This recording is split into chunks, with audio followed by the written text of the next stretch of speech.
Ok, ya está. Muy bien. Bueno, pues, buenas tardes, ya casi noches. Buenas noches. Am, ya casi, perdón, es que me enfermé del estómago ayer ayer ya amanecí mal y hoy como que ya fue la crisis y ando todo atontado. A ver, bueno, pues me pidieron que les platicara de XPS.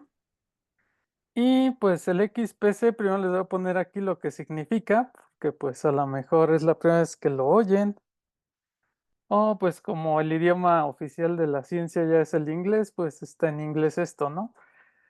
Entonces, pues la X es de rayos X, y con eso vamos a empezar. La P es de photoelectronic, que sería fotoelectrónico, y la S pues es de spectroscopy en inglés. Ya traduciendo esto, sería espectroscopía fotoelectrónica de rayos X. ¿Ok? Entonces, bueno, primero pues vamos a tener que desglosar lo que son los rayos X. Entonces, los rayos X, para eso pues voy a quitar esta presentación tantito. Les voy a poner otra. Ah, ah, Pero bueno, empezamos con los rayos X porque bueno, son parte de algo mucho más grande o más amplio, a lo cual pues ahora ya le llamamos espectro, ay, se perdió la diapositiva, acá está, el espectro electromagnético, no sé si sí se ve, o no puse la que es. Sí se ve. Ok, gracias. Entonces, bueno, notarán que hay un término aquí en común, que es espectro. Ajá. Para los que pues no están muy entendidos en la terminología científica, pues espectro, aparte de que lo podemos confundir con un espíritu ahí o un fantasma, pues espectro en los términos científicos se refiere más bien pues a una región, en este caso, y el espectro electromagnético se refiere a toda una región donde opera esta característica que tiene dos pedacitos, ¿no? La parte electro, que viene de electrónica o de eléctrica más bien, y magnética, de magnetismo. Resulta que gracias a James Clerk Maxwell, entre otras grandes figuras de la ciencia, James Clerk Maxwell, pues analizando las matemáticas que había hasta ese entonces en su época, estamos hablando que pues en las épocas de James Clerk Maxwell, no sé por qué me trabo cuando digo su nombre, eh, pensábamos como humanidad pues que la electricidad y el magnetismo eran dos cosas que pues cada una estaba por su lado. Entonces, pues la electricidad era una cosa, el magnetismo era otra y parecía que no tenía nada en común. El genio de James Clerk Maxwell, que era escocés, fue que él era un matemático brillante, muy, muy, muy brillante. Estamos hablando de por ahí de 1831, que fue cuando él nació. Y bueno, pues en esas épocas, si ustedes buscan referencias, pues normalmente los científicos, aparte de dominar alguna técnica como lo hacemos ahora, especializarse en una técnica como lo hacemos ahora, física, química, biología, etcétera, a muchos de ellos también se les reconocía como brillantes matemáticos.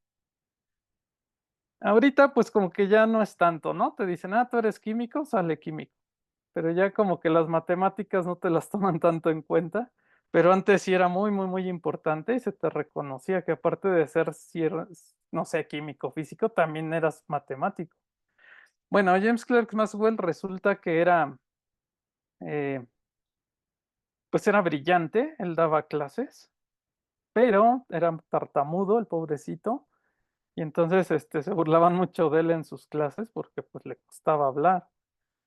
También por ese pues por esa deficiencia en el habla, pues era extremadamente tímido y reservado, pero era un genio matemático. Y lo que él hizo fue que con las matemáticas, él de pronto vio las matemáticas que describían pues todo el efecto eléctrico y el efecto magnético.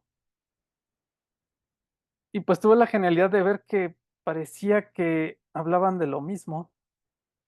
Se oye como que estos términos parece que se están refiriendo al mismo fenómeno, solamente que las consecuencias de este fenómeno, ajá, pues parecieran diferentes, pero tienen cosas muy en común. Y entonces se puso a echar numeritos, en esas épocas pues a mano, no existían las computadoras ni nada de lo que tenemos ahora, y pues llenó pizarrones y se dio cuenta que efectivamente él podía deducir ecuaciones matemáticas que unían los dos fenómenos.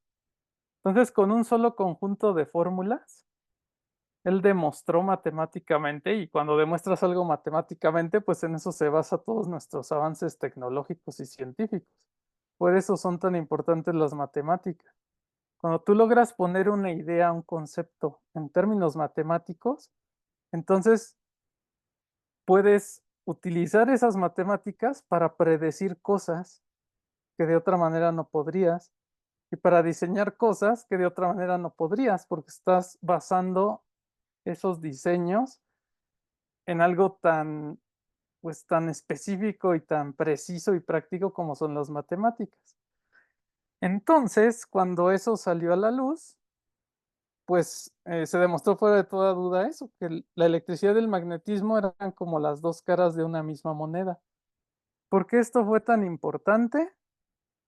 Bueno, pues si ustedes tienen alguna noción de, pues de lo que ha sido la física a lo largo desde que conocemos ese conjunto de conocimiento al que le llamamos física, una de las cosas más buscadas actualmente por un físico es obtener una teoría unificada. ¿Qué sería una teoría unificada? Una teoría unificada sería una teoría con la que con un solo conjunto de fórmulas, matemáticas obviamente, pudieras describir todos los fenómenos que ocurren no solo en la naturaleza, sino en todo el universo. Y no se queda ahí la cosa. Lo más emocionante de esto es que si encontráramos esa teoría unificada, ese conjunto de fórmulas matemáticas que unificaran todas las teorías que tenemos, matemáticamente no solo describirían lo que pasa en la naturaleza y en el universo, como les dije, sino que se sospecha fuertemente que podría ayudarnos a ver qué es lo que hay más allá del universo. Ajá. Ahorita está de moda lo del multiverso, gracias en gran medida a los cómics, ¿no? Eh, pues si vieron las películas de Marvel, pues que se manejan esos multiversos. Pero bueno, esa es una idea que se ha tenido desde hace muchísimos años. Y un sistema unificado de fórmulas matemáticas nos permitiría atisbar en esa frontera y tal vez descubrir que nuestro universo no es todo lo que existe, sino que hay más cosas por ahí. Entonces lo que hizo James Clerk Maxwell sentó las bases para demostrar que sí se puede unificar un sistema de fórmulas matemáticas para primero darnos cuenta que un mismo o dos fenómenos que parecen distintos en realidad son manifestaciones de una misma cosa. Y lo que se pone extremadamente emocionante en nuestros días es que estamos cerquita de obtener esa teoría unificada. Ajá. Actualmente se reconocen cuatro fuerzas principales. Una de ellas, adivinen, es la electromagnética. Es una fuerza que te indica o te define matemáticamente que cuando una carga eléctrica se mueve puede generar un campo magnético o que un campo magnético puede generar electricidad. Ajá. Actualmente a lo mejor ustedes han visto estos, pues de hecho aquí tengo uno, nomás tengo que dejar de compartir para que vean esto. Entonces, pues este es un cargador, ¿no? y lo conectas a la corriente eléctrica, pero del otro lado, en lugar de un conector cualquiera, tiene como una moneda. Y esta moneda, pues se pega magnéticamente, en este caso, lo que quieres cargar. Esto también a lo mejor ya lo han visto en los cargadores que ahora traen los carros modernos, que tú nada más pones tu celular ahí, pues en lo que sería la guantera de tu carro, y de pronto pues se va cargando tu teléfono. Ajá. Eso precisamente pues es este efecto electromagnético aplicado en nuestros días a tecnología. Entonces te permite cargar un teléfono que se tiene que cargar con electricidad, pero lo haces a través de un campo magnético. Ajá. Entonces, primero conectas a la corriente, el flujo de electrones genera un campo magnético en la monedita esa que les enseñé, y esa monedita, ese campo magnético hace mover electrones adentro de la batería de tu teléfono o de tu reloj, lo que sea que estés cargando. Ujú. Entonces, bueno, les estoy hablando que James Clerk Maxwell nació por ahí de 1831, y son ya casi 200 años y estamos viendo esa tecnología ya, ahora sí, casi en algo muy común, como es un carro o un conector así, ¿no? La tecnología a veces tarda un poco, pero bueno, esa es una de las fuerzas principales que reconocemos ahora en la naturaleza. Tenemos pues la gravedad, la otra fuerza primordial. Y tenemos la fuerza nuclear débil y la fuerza nuclear fuerte. ¿Ok? La fuerza nuclear débil y la fuerza nuclear fuerte es lo que permite que tengamos átomos de algo. ¿Ok? Cuando ustedes imaginan un compuesto químico, por ejemplo el cloruro de sodio, pues el cloruro de sodio es sodio y cloro, básicamente, ¿no? Pero cuando ustedes lo ven un poquito más a fondo, pues el sodio tiene una carga positiva, un ion sodio positivo, y el cloruro, un ion cloruro, tiene la carga negativa. Entonces a eso se le llama una unión iónica en química. Esa unión iónica, porque es entre iones, el término ion, por cierto, significa movimiento. En este caso, ¿movimiento de qué? Pues de electrones. ¿Ah? Resulta que el cloro pues agarra un electrón que el sodio está feliz de dárselo, por eso el sodio se queda cargado positivamente porque le quitas un electrón, el electrón es una carga negativa. Y el cloro pues se queda cargado con carga negativa porque tiene un electrón de más. ¿Ok? Esa unión iónica, pues si se ponen a pensar, es una unión entre algo positivo con algo negativo. Algo que nos enseñan en la escuela, pues que es el principio de una unión eléctrica, positivo con negativo. Pero el magnetismo funciona igual. Tú para juntar dos imanes no los puedes juntar si los juntas por el mismo polo. Se tienen que juntar por polos opuestos, positivo con negativo. ¿Ok? Pero a fin de cuentas eso es a lo que le llamamos una atracción eléctrica o electrostática. Ajá. Una atracción entre opuestos, positivo con negativo. Ahora, ocurre que en un átomo, pues como el átomo de sodio y el átomo de cloruro, pues en realidad, si te pones a pensarlo, se están uniendo una carga positiva con una negativa. Eso tan simple, o que parece tan simple, es lo que ha hecho sospechar a los científicos más entendidos en ese tema, que podría ser que la fuerza nuclear débil, se le llama así porque es una fuerza que ocurre entre los núcleos de los átomos. Ajá. Esa fuerza pues tiene que estar relacionada de alguna manera con la fuerza electromagnética. ¿Ok? ¿Y eso por qué es importante? Porque otra vez tenemos elementos para sospechar que lo que nosotros definimos como fuerza nuclear débil y la fuerza electromagnética podrían de nuevo ser dos fenómenos de una misma cosa. Entonces iríamos avanzando cada vez más en ir unificando. Ahora, la fuerza nuclear fuerte igual ocurre en el núcleo. ¿Qué pasa ahí? Bueno, piensen que como nos enseñan, pues el núcleo de un átomo, ¿qué tiene? Pues tiene neutrones, se les llama neutrones porque no tienen una carga eléctrica, son neutros. Pero en el núcleo del átomo también tenemos protones, y los protones tienen una carga positiva. Ajá.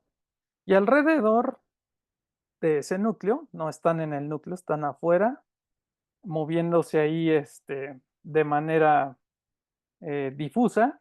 Tenemos a los electrones con carga eléctrica negativa. Pero bueno, pónganse a pensar, si en el núcleo tengo protones, todos esos protones que están dentro del núcleo están en un espacio extremadamente chiquito. Están confinados en un espacio muy, muy, muy pequeño. Ajá. Estamos en el rango de, pues, ¿de qué? Armstrongs, me parece. Entonces, en un espacio tan chiquito, estás poniendo cargas de signo igual. Ajá. Cargas positivas. Dependiendo del átomo, pues vas a tener cierto número de protones ahí, ¿no? Es el número atómico que nos enseñan en la tabla periódica. Pero ¿qué es lo que hace que en un tamaño tan pequeño puedas mantener juntos cargas iguales? Se supone que deberían sentir repulsión. Y esos protones no deberían estar ahí, menos en un espacio tan chiquito. Debería haber una repulsión brutal. Pero lo que los mantiene juntos es esa fuerza nuclear fuerte. De nuevo, si se ponen a pensar, estamos hablando de cargas eléctricas. Entonces, la fuerza nuclear fuerte debe estar conectada de alguna manera a las otras dos fuerzas, a la fuerza nuclear débil y a la fuerza electromagnética. De alguna manera debe haber algo en común entre ellas y deben estar representando la misma cosa, solo que todavía no alcanzamos a entender cuál es esa cosa que define a esas tres. En el momento en que logremos hacer eso, vamos a avanzar muchísimo en unificar una teoría. Ya se han hecho avances muy, muy, muy importantes al respecto. Estamos viviendo una época bastante, bastante emocionante para ser científico. Nada más pónganse a pensar lo que hemos avanzado como civilización en cuanto a tecnología en los últimos, es más, ya no les voy a decir siglos, nada más en lo que fue el siglo pasado y lo que va de este. Y si quieren verlo todavía más emocionante, lo que llevamos de este año. Nada más pónganse a pensar que en este año, del 2000 para acá, en 24 años, ajá, tenemos pues algo muy fácil, los teléfonos celulares inteligentes con pantallas touch. O sea, ya puedes llevar el poder de procesamiento, que son alrededor de 1 millón de veces el poder de procesamiento que se necesitó para llevar al hombre a la luna por primera vez en los 60 del siglo pasado. Tienes 1 millón de veces más de poder de procesamiento en la palma de tu mano en un teléfono inteligente. Y eso lo logramos en este siglo, o sea, en los 24 años que llevamos ahorita. El teléfono inteligente salió en este siglo. Y eso es gracias a que cada vez vamos entendiendo más todos estos factores. Bueno, la, la gravedad, que es la otra fuerza primordial, ahí sí todavía nos está costando muchísimo trabajo unir la gravedad, que es algo que le ocurre a las cosas muy grandotas y que ya podemos definir muy bien en las cosas muy grandotas como planetas, agujeros negros, etcétera. No podemos hacer que se una eso matemáticamente con las otras tres fuerzas. Ajá, la electromagnética, la fuerza débil, nuclear débil y la nuclear fuerte, todas ocurren a nivel cuántico, a nivel extremadamente chiquito en un átomo. Pero no podemos definir si un electrón o el núcleo de un átomo ejerce gravedad, porque las ecuaciones que usamos en la relatividad no concuerdan matemáticamente con las ecuaciones de la mecánica cuántica y viceversa. Si usas las ecuaciones de la gravedad para definir si un electrón tiene gravedad, te dan puras cosas que no tienen sentido. Entonces, ese pasito es el que nos está faltando. Ahora, ¿por qué nos interesa todo eso? Pues ya les dije que abre muchísimo, muchísimo nuestro entendimiento de las cosas para que se den una idea. Ahorita no entendemos la mecánica cuántica al 100%. Hay muchas cosas que no entendemos. No entendemos lo que es un electrón. Podemos definir su masa, podemos definir algunas de sus propiedades, pero todavía no sabemos qué es. De hecho, pues no sabemos a veces por qué se comporta como se comporta, ¿ok? Aún en este siglo tan revolucionario, tan emocionante, todavía no entendemos qué es un electrón, no lo podemos definir. No sabemos por qué a veces se comporta como onda, a veces como partícula, está rarísimo. ¿Por qué a veces parece que está y luego no está? Desaparece y aparece en cualquier lugar del espacio y no sabemos por qué está sucediendo eso, y eso es porque todavía no entendemos muy bien todo lo que es la mecánica cuántica.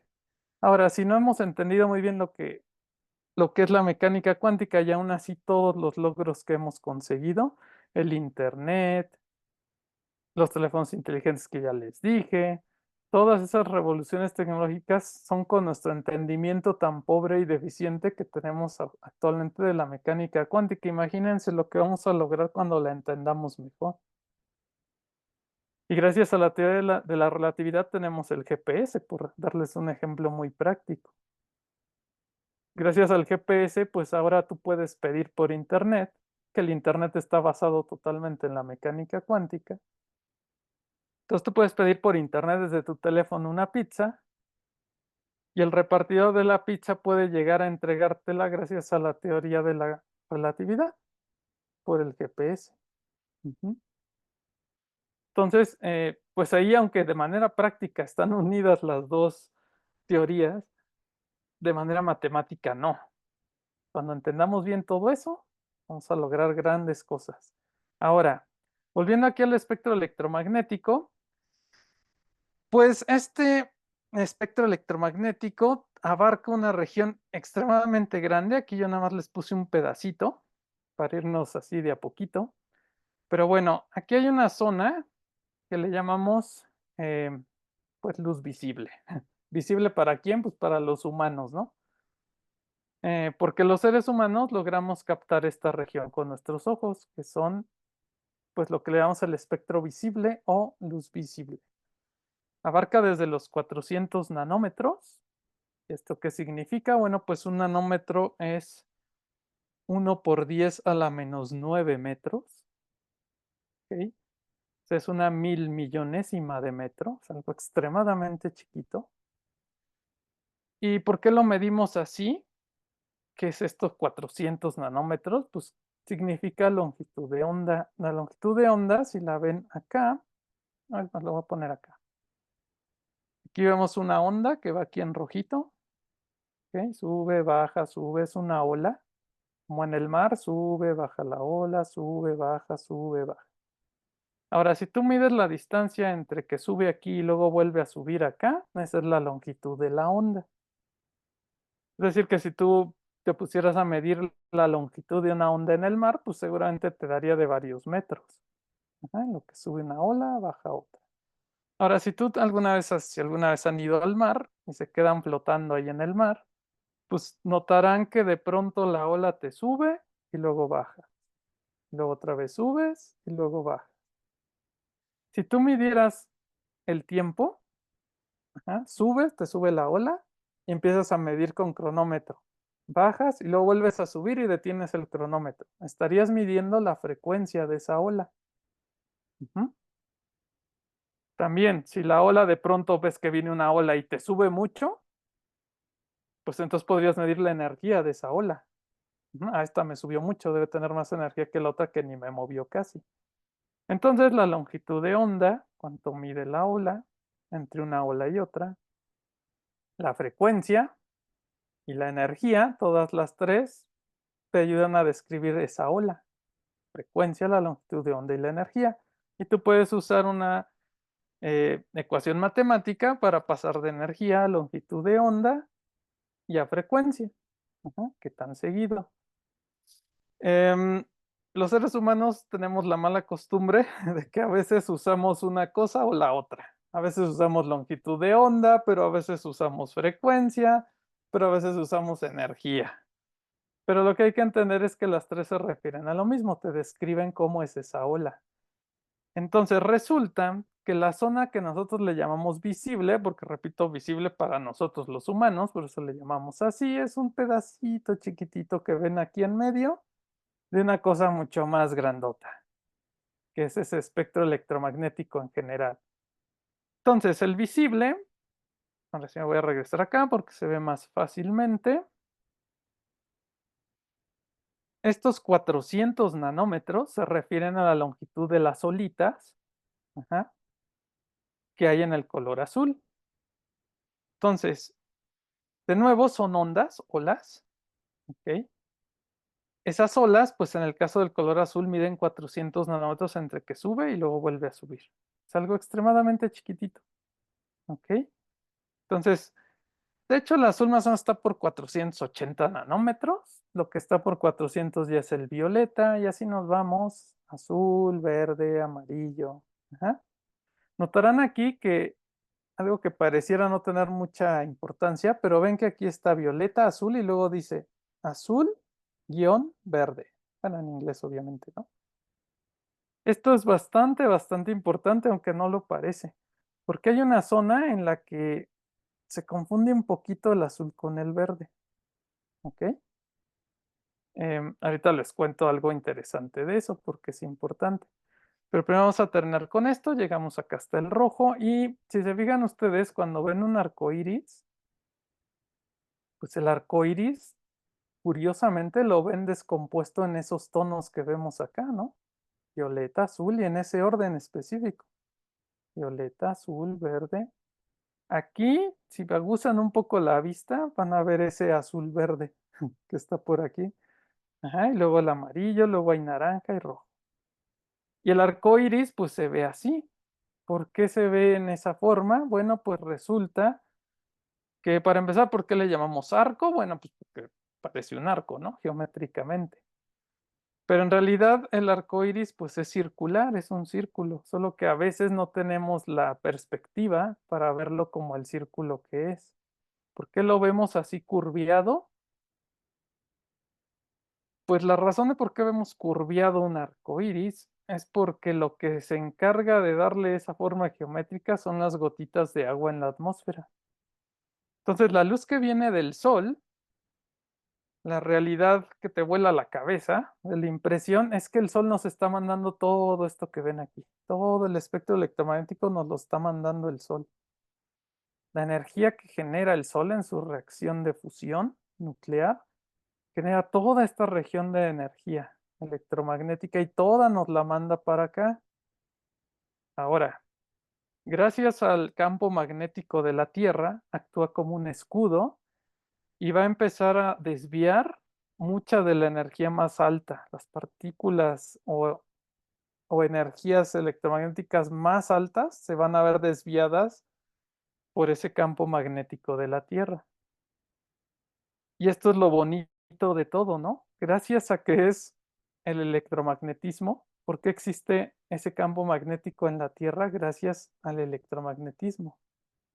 Acuérdense que un campo magnético se genera porque hay un movimiento de corriente eléctrica. Entonces, cuando la Tierra se mueve, la Tierra gira alrededor de su eje, se mueven los componentes que tienen su núcleo. Y resulta que el núcleo de la Tierra ahora sabemos que principalmente es muchísimo hierro y muchísimo níquel. Nada más que por la presión tan absurdamente grande que hay en el núcleo de la Tierra, ese hierro y ese níquel están fundidos. ¿Ok?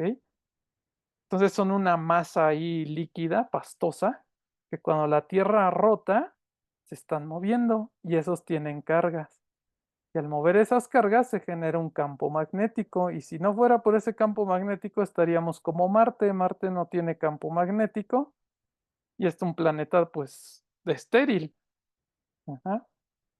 Creemos hasta ahorita que no hay vida, aunque bueno, la cosa se está poniendo muy emocionante. Podría ser que sí hay vida, pero a nivel de bacterias resistentes a la radiación solar, pero bueno. Ese campo magnético que se genera otra vez gracias a este espectro electromagnético, estamos hablando, o a este fenómeno del electromagnetismo, produce ese campo magnético que actúa como un escudo y las partículas más energéticas se desvían. ¿Por qué? Pues porque tienen tanta energía que sienten el campo magnético más intenso y se desvían más. De manera que a nosotros, en condiciones normales, gracias a ese campo magnético, pues nos empiezan a llegar más bien radiaciones ya por aquí en el rango del ultravioleta. ¿Ok? Ya tienen mucha menos energía que unos rayos X o gamma, etcétera. Aún así, los rayos ultravioleta que alcanzan a llegarnos, pues nos pueden producir daños en la piel. Desde que te pongas rojo como camarón, te salga un lunar ahí medio raro, y que de pronto ese lunar empiece a crecer de manera todavía más rara y entonces ya te dio cáncer de piel. Entonces nos provoca daños, a pesar de que la energía ya es mucho más baja. Por eso usamos bloqueadores o deberíamos usar bloqueadores solares. ¿Ok? El ultravioleta pues no lo alcanzamos a percibir nosotros los humanos y después ya vienen estos colores. ¿Ok? Entonces las gotitas de agua que hay en la atmósfera terrestre, em, esas gotitas de agua resulta que tienen un tamaño chiquitito. Ustedes si se imaginan una gotita de agua, pues seguramente en su cabeza va a venir cuando llueve y pues que, no sé, cayó lluvia en el parabrisas de su carro o en la ventana de su cuarto y van a ver una gotita y seguro eso se imagina, ¿no? Esa gotita pues tiene un tamaño de centímetros, ¿sí? Si le midiéramos el diámetro. Pero las gotitas de humedad que están dispersas en la atmósfera alta de la Tierra son gotitas que llegan a medir nanómetros de diámetro. ¿Ok? Esas gotitas que miden nanómetros de diámetro sufren un efecto que se le conoce como dispersión Rayleigh. Se debe en honor a Sir Rayleigh, ¿ok? Un inglés. Él lo que demostró, de nuevo matemáticamente, es que, de hecho por acá tengo su ecuación, pero pues, déjame ver dónde está. Acá está. Esta de aquí es la ecuación de Rayleigh. Y bueno, esto le puede causar pesadillas a cualquiera, pero esta I significa intensidad. Vamos a considerarlo como intensidad de la radiación, ¿ok? Y acá abajito está la letra lambda, que para nosotros los científicos simboliza la longitud de onda. Entonces, cuando tú ves que esta división, que es IS entre I cerito. Este I cerito es la intensidad normal, ¿sí? La que te llega normal. Y esta IS es la intensidad después de que pasó por algo. En este caso, ese algo son las gotitas de agua en nuestra atmósfera. Entonces, tú ves la intensidad con la que llega del sol, la radiación, ¿ok? Como ya les dije, pues alguna de esta intensidad se va a ver disminuida considerablemente por el campo magnético de la Tierra, pero lo que sí llega a pasar, atraviesa esas gotitas de agua y esas gotitas de agua le van a bajar todavía más esa intensidad. Entonces, esto es esta división, ¿ok? Y al final de cuentas te va a dar intensidad, ¿ok? Una intensidad. Pero resulta que la intensidad estaría aquí arriba, ya que haces la división, pero la longitud de onda está abajo. Y eso los científicos le llamamos inversamente proporcional.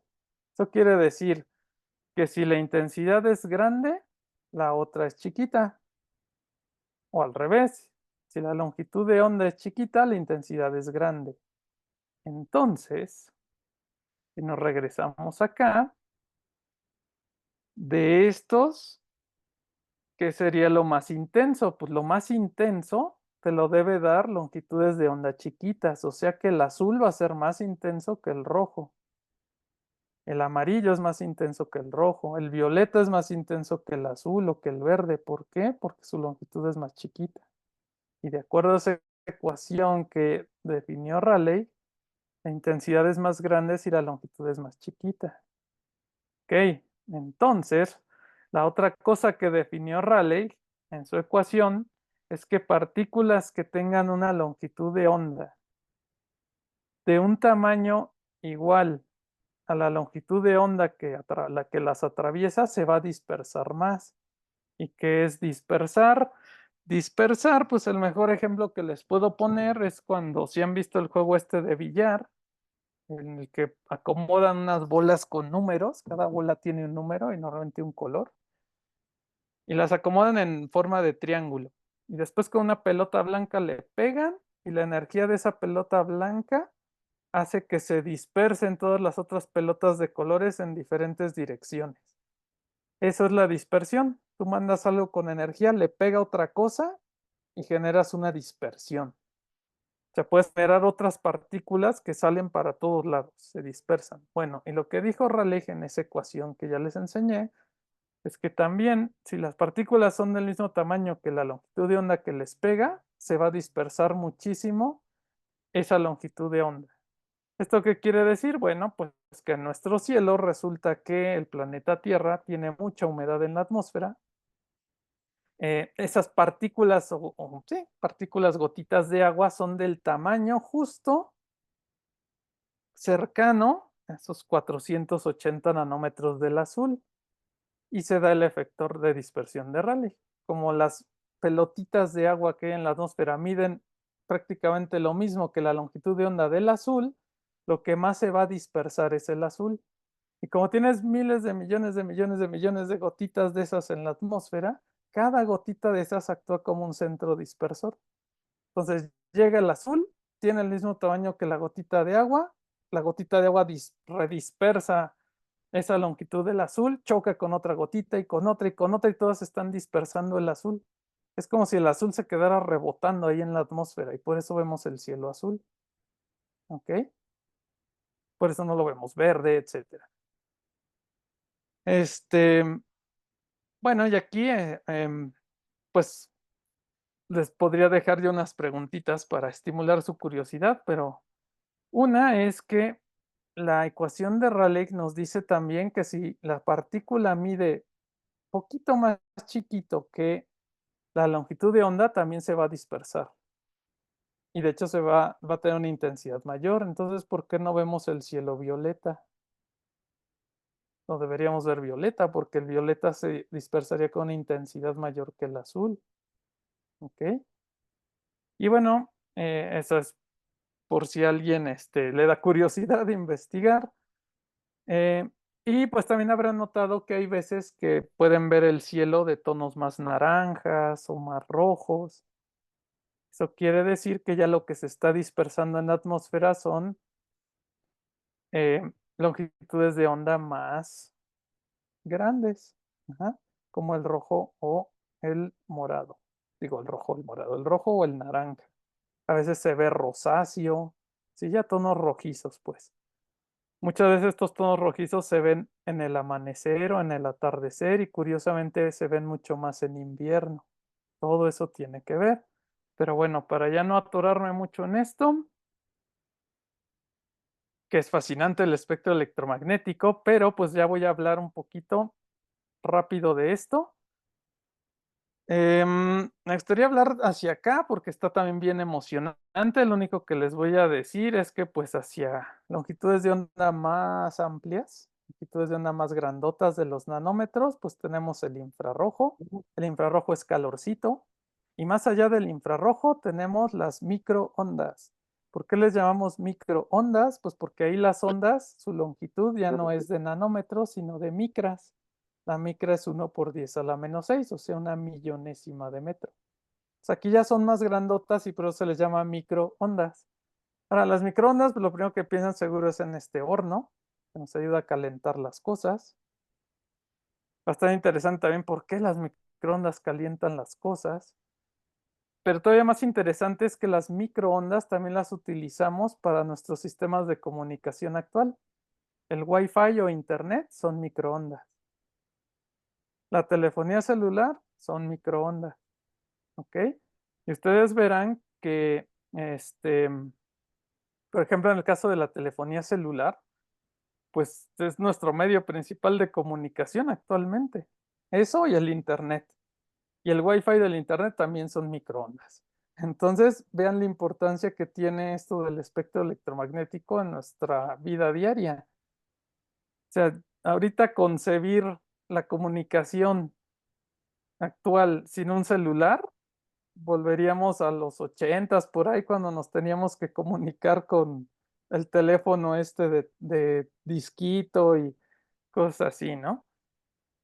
Entonces, ahorita pues ya toda nuestra comunicación es así, básicamente por medio de microondas. Ahí se me quitó la diapositiva ya. ¿Qué más les iba a decir? Bueno, pero ahorita ya nos vamos a ir al otro lado porque no tengo tanto tiempo para hablar desde acá. Me encantaría, pero no se puede. Y acá, como ven, después del ultravioleta que nos produce las quemaduras solares o incluso hasta cáncer, porque tienen la energía suficiente para empezar a alterar nuestras células a nivel de ADN y volverlas locas y empezar a hacer que se reproduzcan como locas y nos producen tumores. Bueno, todavía más energía que el ultravioleta tenemos los rayos X.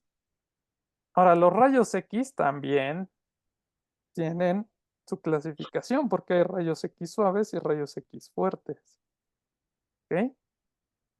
Nosotros, ah, nosotros normalmente para el XPS vamos a utilizar los rayos X suaves, pero también se podría adaptar rayos X fuertes para el XPS si usáramos un artefacto que se conoce como sincrotrón.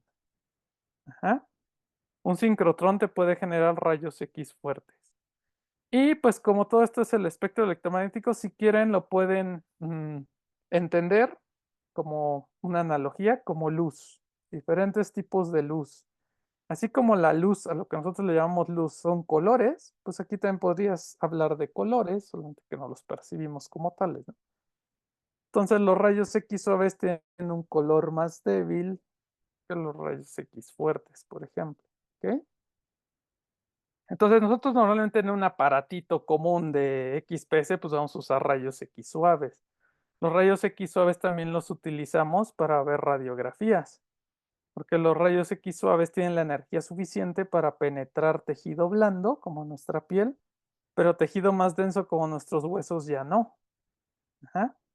Entonces nuestros huesos absorben esos rayos X y por eso los podemos ver, se hace ese contraste.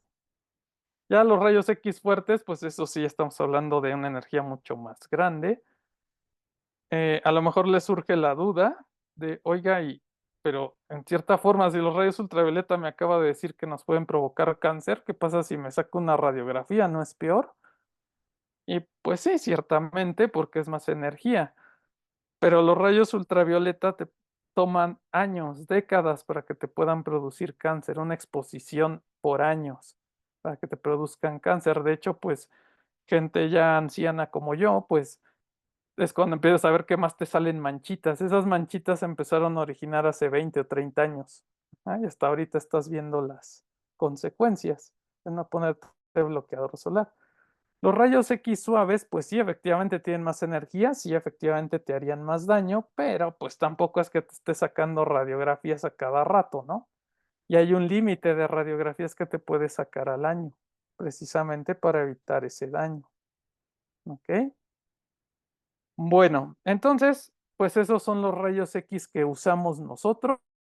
En el caso del XPS, les digo, podemos usar rayos X fuertes, pero necesitas un sincrotrón y un sincrotrón ya estamos hablando de miles de millones de pesos y tienes que construir un acelerador de partículas en tu país para eh, poder generar esos rayos X fuertes. Voy a regresar acá. ah, para hablarles ahora del siguiente término que es fotoelectrónico. Y ese fenómeno fotoelectrónico se descubrió en 1887, 4 añitos antes de que se nos petateara James Clerk Maxwell, que por cierto, como les digo, que era tartamudo, pues era muy tímido, prácticamente de su casa iba al trabajo, del trabajo a su casa y ya. Hasta que un día ya no fue a dar sus clases y pues cuando fueron a su casa ya lo encontraron muerto al pobrecito. Entonces, 4 años antes de que se nos petateara James Clerk Maxwell, Heinrich Hertz descubre el efecto fotoeléctrico. Ahora lo descubre, pero no lo puede explicar. Ajá. Una cosa es descubrir algo y otra es explicarlo. Entonces, bueno, pero él lo descubre. Él descubre que si iluminas con electrones placas de metales, de pronto esa placa de metal te regresa color o luz, luz visible, pero no sabía por qué. Después, 8 años después, se descubren los rayos X. Y esos los descubre Röntgen, y Röntgen recibe el primer premio Nobel física por su descubrimiento en 1901. Y es muy famosa esa foto, pueden buscar en internet. de Röntgen, que se puso bien feliz cuando vio que con esa radiación extraña que él descubrió, podía ver los huesitos de la gente. Y se empezó a sacar un montón de fotos exponiendo su mano para verse los huesitos. Y luego le dijo a su esposa, y es muy famosa esa foto porque se ven los huesitos de su esposa, de su mano, con el anillo de compromiso ahí puesto. Y bueno, ambos se murieron por radiación. Obviamente no sabían que se podía producir problemas a nivel genético y pues ambos murieron por la ciencia, tanto la esposa como él, por esos, estarse exponiendo a los rayos X.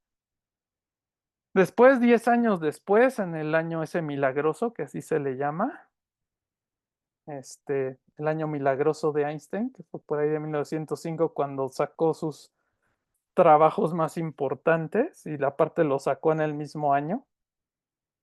Explica finalmente con matemáticas el efecto fotoeléctrico. También le dieron su premio Nobel. De hecho, pues le dieron el premio Nobel por el efecto fotoeléctrico, ¿no? Le quedaron a deber el de la relatividad, le quedaron a deber el del efecto, el definir también matemáticamente el movimiento browniano. Ese le debió haber valido uno de química, pero bueno, muchos piensan que tristemente como sacó los tres trabajos de golpe en el mismo momento, pues como que le dieron un Nobel por paquete y no por cada cosa que descubrió, pero curiosamente por la teoría de la relatividad, pues no. Muchos pensarían que por eso se lo dieron, pero no. Bueno, él describe el efecto fotoeléctrico. ¿Y qué es el efecto fotoeléctrico? Pues es muy sencillo. De nuevo, si analizamos la palabra fotoeléctrico, tenemos eléctrico, otra vez, electricidad, movimiento de cargas, y foto. Esto de foto viene de fotón. Ahí se definió lo que era un fotón. ¿Por qué fue tan importante el describir matemáticamente el efecto fotoeléctrico? Porque ya para estas épocas, acuérdense que esto fue en 1905, Max Planck había sentado las bases de lo que iba a ser en el futuro la mecánica cuántica. Acuérdense que Max Planck fue el que dijo que parecía que la energía estaba definida en paquetes discretos de energía que le llamó cuantos. Ahí viene lo de cuántica.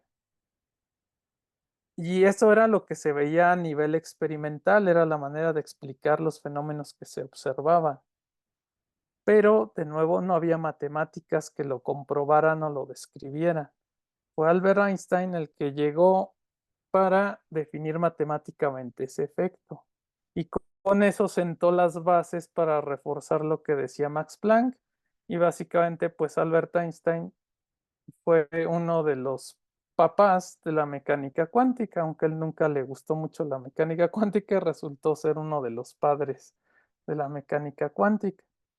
Bueno, el efecto fotoeléctrico consiste en que cuando tú iluminar, acuérdense que puede ser con cualquier tipo de radiación electromagnética, ciertos metales, ciertos materiales, te va a regresar, en este caso, electricidad, un flujo de electrones. Y si se ponen a pensar, esto es la base de nuestras celdas solares actuales. Tú tomas luz del sol, esa luz del sol le pega una placa de material sólido y ese material sólido agarra esa energía del sol y la transforma en electricidad, en un movimiento de electrones de cargas eléctricas. Entonces el efecto fotoeléctrico es ese. Tú iluminas con alguna fuente de luz. En el caso del XPC, con lo que vas a iluminar es con rayos X. Esos rayos X provocan un movimiento de electrones. ¿Ok? Bueno, y pues ya que estaba definido matemáticamente el efecto fotoeléctrico, llegan dos sujetos, padre e hijo, Karl Mann George Siegbahn y su hijo Kai M. Siegbahn. Y son de los poquísimos casos en la historia de la ciencia en el que el papá se gana un premio Nobel y luego el hijo se gana otro premio Nobel. Y los dos trabajando en la técnica de XPS. El papá se lo ganó 3 añitos después de que Einstein. recibes premio Nobel por definir el efecto fotoeléctrico, agarra a Sigma las matemáticas que hizo Albert Einstein para definir este efecto y dice, oye, pues eso les digo que es importantísimo que puedas definir una idea, un concepto con matemáticas, porque cuando las tienes con matemáticas te pones a jugar con los términos, echarle numeritos y empiezas a producir tecnología.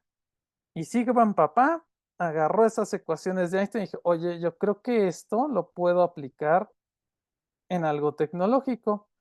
Y él crea el aparato de XPS. En ese aparato, pues él lo que hacía era generar esos rayos X, dirigir esos rayos X hacia un objeto y sacarle electrones a ese objeto. Después analizaba esos electrones y eso le decía qué material tenía y el ambiente químico, o sea, por qué estaba rodeado químicamente ese material que estaba irradiando. Y después su hijo se gana otro premio Nobel porque él mejora la técnica que hizo su papá. Básicamente permitió hacer alta resolución en esa técnica. Antes los resultados que obtenías pues eran muy burdos, muy toscos. Sí servían, pero pues tenían muchas limitaciones y el hijo mejora la técnica, mejora la instrumentación, mejora los conceptos y nos permite tener un conocimiento todavía mucho más preciso y específico de los elementos que estás irradiando y del ambiente que rodea a esos elementos. Y para eso te sirve el XPS. Tú le lanzas rayos X a tu muestra, le vas a sacar electrones y analizas esos electrones. Lo que le analizas es la velocidad a la que salen volando esos electrones, porque tú le estás pegando con una radiación, con rayos X, esa energía es suficiente para sacar volando ciertos electrones de los átomos que tienes en tu muestra. Y cuando tú analizas la velocidad a la que salieron volando esos electrones, tú puedes determinar a qué elemento pertenecían. Entonces en el XPC tú puedes detectar si metes algo ahí y lo bombardeas con esos rayos X, tú puedes saber qué tienes, si tienes litio, si tienes carbono, si tienes nitrógeno, qué tienes ahí. Y echándole un poquito más de análisis a los resultados que obtienes de ahí, también puedes saber si ese carbono es carbono tipo diamante, o es carbono tipo grafito, o es grafeno, si el grafeno está oxidado o no. Ujú. Si metes un pedazo de acero, puedes saber qué tipo de acero es, si es acero inoxidable, si no es acero inoxidable, si ya tiene corrosión o no tiene corrosión, etcétera. Entonces, te permite saber eso. A eso es a lo que le llamamos al ambiente químico. No solo qué elemento hay, sino cómo está ese elemento, con qué está unido, si está en estado metálico o está ionizado, si está formando un complejo, si está unido a otra cosa que quieres o que no quieres, etcétera. De ahí, bueno, pues ya los avances que hubo, ¿sí? Los avances que hubo pues ya fueron para mejorar la instrumentación porque pues antes necesitabas las fuentes de rayos X para generarlos eran enormes, ocupaban un cuarto entero. Entonces se fue mejorando la resolución para detectar esos electrones que salen. Las fuentes de rayos X ya eran más compactas. Y bueno, pues ya podías, si tenías suficiente dinero, comprarte uno, porque antes pues era muy difícil acceder a uno. Eran casi hechos a mano, pero después ya se hicieron más comerciales. Aquí en 1960, si tenías suficiente dinero, pues ya te podrías comprar uno. Actualmente, en nuestros días, pues más o menos comprarte uno te ha de salir como en unos 14 o 15 millones de pesos. Pero bueno, básicamente ese es un poquito de la historia, de los antecedentes de la técnica, a grandes rasgos para qué te sirve y pues la importancia que tiene el espectro electromagnético, porque pues esta es solo una de las técnicas que se desprenden de ese espectro electromagnético y fue en la que me basé ahorita porque pues es la técnica con la que tengo más experiencia. Pero si nos regresáramos al espectro electromagnético que les enseñé, pues tenemos la espectroscopia infrarroja, la espectroscopia Raman, la espectroscopia ultravioleta visible, la difracción de rayos X, la resonancia magnética nuclear.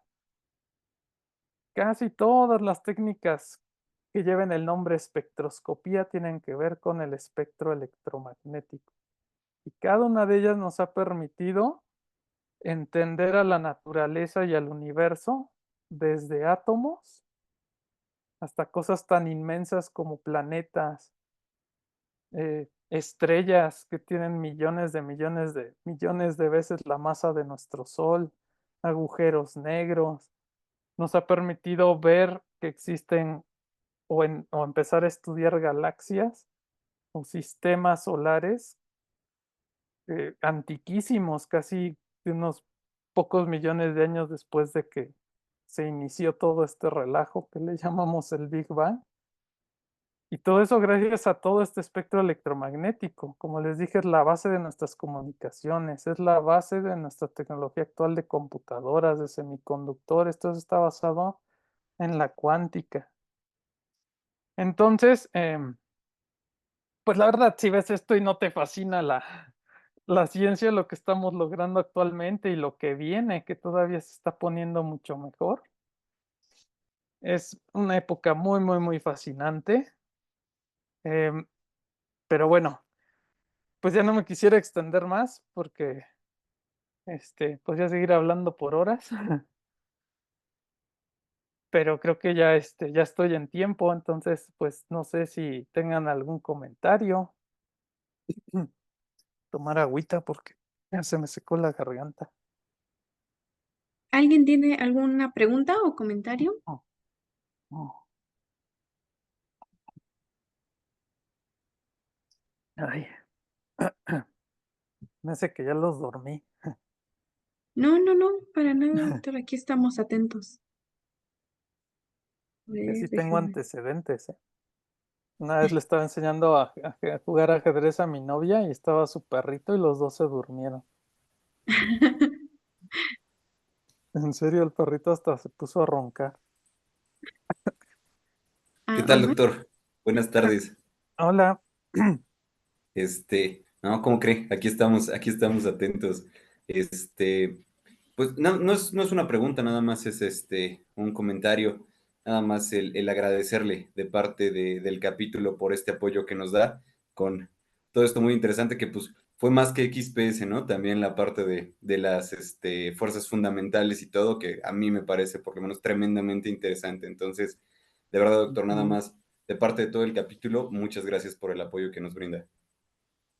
Sí, pues gracias a ustedes por invitarme. Yo creo que es bien importante pues que se divulgue todo esto, porque pues esto no lo van a ver en los periódicos, ni siquiera en los noticieros de la televisión, en Facebook mucho menos. Y básicamente pues estamos en donde estamos y somos lo que somos para bien y para mal gracias a la ciencia. Entonces, mientras más gente conozca esto, va a ser más fácil que tomemos las decisiones correctas como sociedad. Totalmente Es de muy acuerdo, doctor. importante eso. Totalmente de acuerdo. Sí, si muy poquita gente sabe de esto, pues esa poquita gente va a ser la que tome las decisiones por todos los demás y muchas veces no van a tomar la decisión correcta.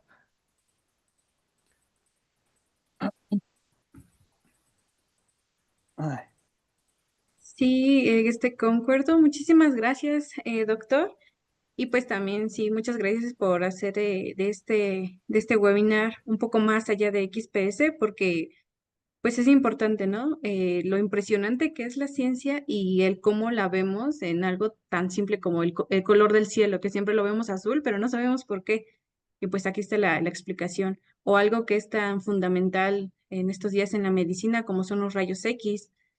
Y pues también creo que sí. muchas veces nos gana el ego al decir que ya la ciencia ha avanzado demasiado, que la tecnología está muy avanzada, pero nos falta muchísimo por conocer. Como usted bien lo dice, al día de hoy todavía no podemos definir bien qué es un electrón. Entonces, es algo realmente impresionante y creo que eso nos ha situado hoy en ese punto en el que La ciencia es Ujú. maravillosa, pero nos falta muchísimo por conocer.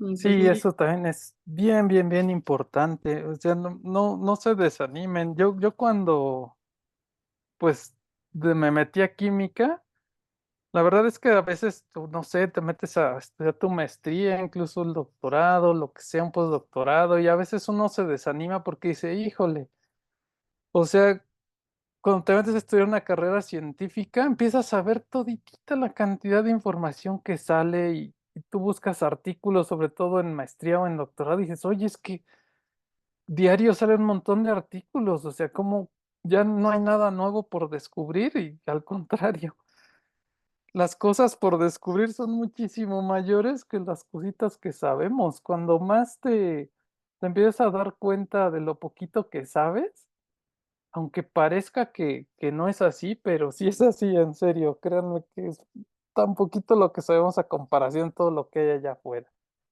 Eso del electrón, pues lo puse ahorita como ejemplo, pero el agua que es algo que damos por sentado todo el tiempo, y apenas hace unos poquitos años descubrimos que el agua tiene, hasta ahorita creo que llevamos 38 configuraciones diferentes de la molécula de agua que puede adquirir. El agua, algo tan simple como el agua. Y no sabíamos que tenía tantas configuraciones. Y ustedes dirán, bueno, ¿y a mí qué demonios me importa que el agua tenga muchas configuraciones? Yo me la sigo bebiendo, me sigo bañando con ella, sigo lavando los trastes. ¿Qué importa las configuraciones? Bueno, pues resulta que esas configuraciones están abriendo ahorita el camino, también fascinante, para que ahora ya sabemos que estábamos tratando de encontrar agua como nosotros la conocíamos aquí en la Tierra, con las configuraciones que tiene aquí en la Tierra, y por eso decíamos que no había agua en otros planetas. Y decíamos, no, pues si no hay agua, no hay vida. Y ahora resulta que nos damos cuenta que por esas diferentes configuraciones que puede tener el agua en las condiciones que hay en otros planetas, en otros objetos del sistema solar, sí hay agua. Y ahora resulta que el agua es de las cosas más comunes que hay en el universo, en los planetas, en las estrellas. Y ahora estamos encontrando agua por todos lados. Y de nuevo, pónganse a pensar, donde hay agua, es muy, muy, muy posible que haya vida. Entonces nos estamos enfrentando a una realidad científica de que podría ser que la vida no sea exclusiva de la Tierra y que no sea tan rara como pensábamos antes. Entonces, efectivamente es más lo que desconocemos que lo que sabemos. wow, sí, tiene razón. Es impresionante. En el doctorado es abrumador la cantidad de información que nos falta por conocer, pero es más abrumador lo que no conocemos. Tenemos una Sí, pregunta en el chat de Elvis. Voy a ajá. dar lectura. Nos dice, hola doctor. Para la parte de los resultados de los análisis en XPS, había comentado algo del silicio, que era común encontrar este elemento en muestras que no se tienen al vacío. Si pudiera comentar más al respecto, por favor. Y le manda saludos. Ay, gracias, Elvis. Un saludo de regreso. Este, sí, efectivamente. Bueno, ahorita no me dio tiempo de mencionar más. En parte también porque, pues, el objetivo de la plática era también un aspecto más como de divulgación. Pero sí, efectivamente, cuando tú analizas una muestra por XPS, pues puedes detectar desde litio en adelante. Bueno, ¿por qué aparece silicio? Pues resulta que en el planeta Tierra lo que más te encuentras eh, por, en el polvo de la tierra, en el suelo, tú agarras un puñado de polvo y si lo analizas te va a salir harto silicio y harto aluminio, porque son los aluminosilicatos que están presentes en todo momento. Todo nuestro, pues el suelo sufre erosión por los vientos, etcétera, y eso levanta polvito de aluminosilicatos también. Em, Ese polvito pues se impregna en todas las superficies, incluida tu piel, incluido tu ropa, todo. Ajá. Si tú no limpias tu cuarto seguido, vas a ver que se le hace una capa de polvo. Y ese polvo, si lo analizaras, te daría principalmente silicio y aluminio. ¿Por qué? Pues porque es de lo que hay más común aquí en el planeta Tierra. Esos aluminosilicatos, entonces, es muy común que aparezca el silicio en una muestra de XPS.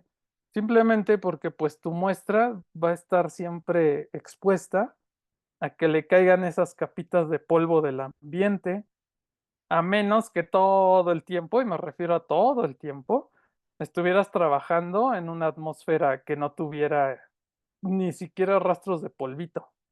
Y eso pues en la realidad es tanto poco práctico como pues casi imposible, ¿no?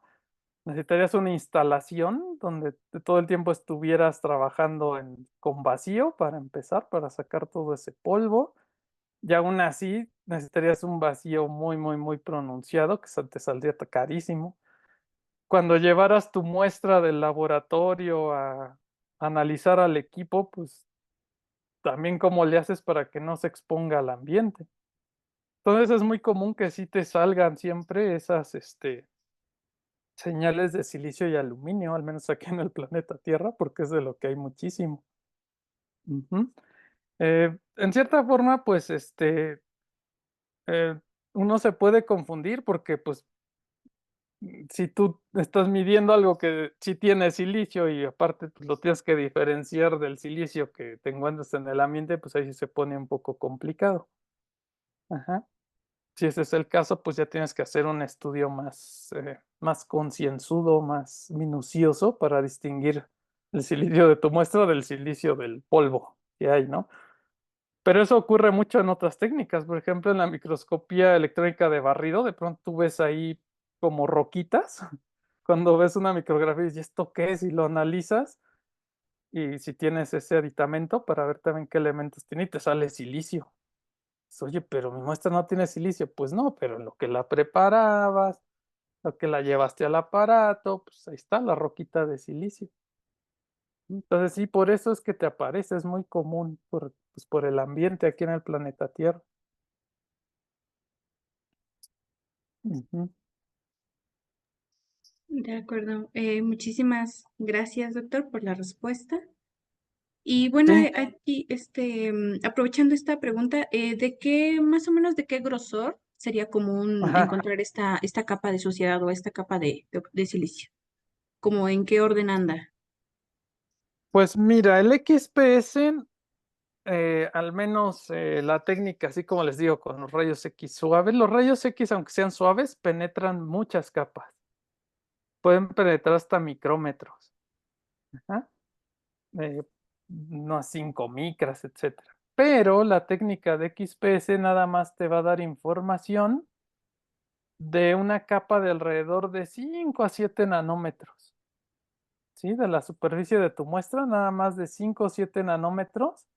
Los electrones que sacas cuando chocan esos rayos X, solamente los que te dan información confiable son de una capa de alrededor de 5 a 7 nanómetros. Entonces, cualquier cosa que le pongas ahí a tu muestra y que la bombardees con esos rayos X te está dando información de ese grosor, de una capita de 5 a 7 nanómetros.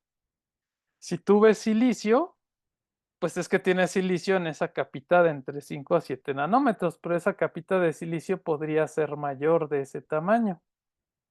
Ajá.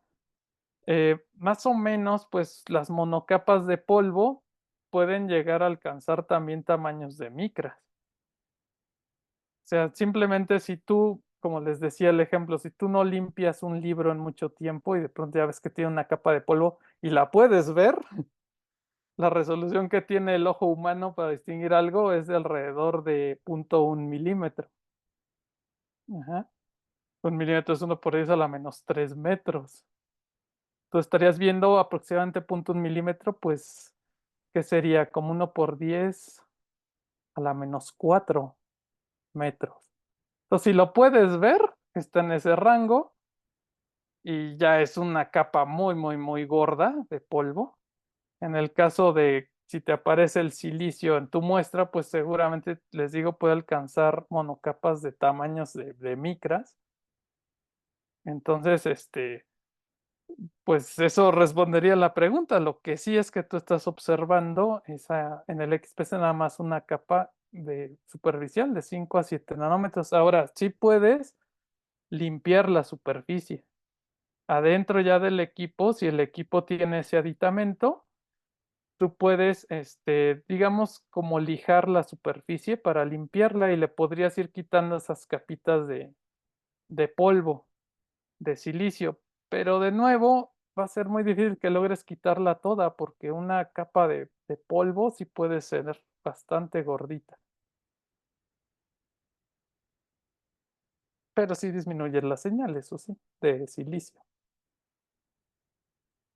Ok, es importante tenerlo en cuenta de, de que vamos a ver silicio, casi seguro. Sí, es que seguro que siempre te va a salir. Y también llega a aparecer rastros de aluminio. Ok, de acuerdo. Muchas gracias, doctor. ¿Alguien más tiene algún otro comentario o pregunta? Ujú. A ver, Ujú. está. A ver, está. Creo que ya no hay más preguntas. Voy a compartir pantalla un momento. Mm, Ay, uy, auxilio. Bueno, voy a hacer entrega de su constancia, doctor. A nombre del capítulo estudiantil, Estado de México, Región 1, otorga la presente constancia al doctor Gustavo López Telles por impartir el webinar titulado Superpoderes Científicos, la espectroscopía fotoelectrónica de rayos X, con una duración total de 1 hora, el día 8 de julio del 2024. Firma maestro Jorge Omar Esquivel Rincón, presidente del capítulo. Doctor Alfredo Rafael Vilchis Néstor, supervisor académico, y maestro César Benjamín Morales Ramos, vicepresidente del capítulo. Y bueno, muchísimas gracias, doctor. Le haré llegar a través de correo electrónico su constancia. Y pues muchas gracias a usted, a todos. Los dejo con esta frase que a mí me gusta mucho. Dice, después de todo, ¿qué es un científico? Es un hombre curioso que mira a través del ojo de una cerradura, la cerradura de la naturaleza, tratando de saber qué es lo que sucede. Muchísimas gracias a todos, gracias doctor nuevamente y gracias a todos los que se conectaron. Pues que pasen una excelente noche. Sí, muchas gracias por invitarme. Hasta luego. Hasta luego, gracias. Mm, bien. Mm.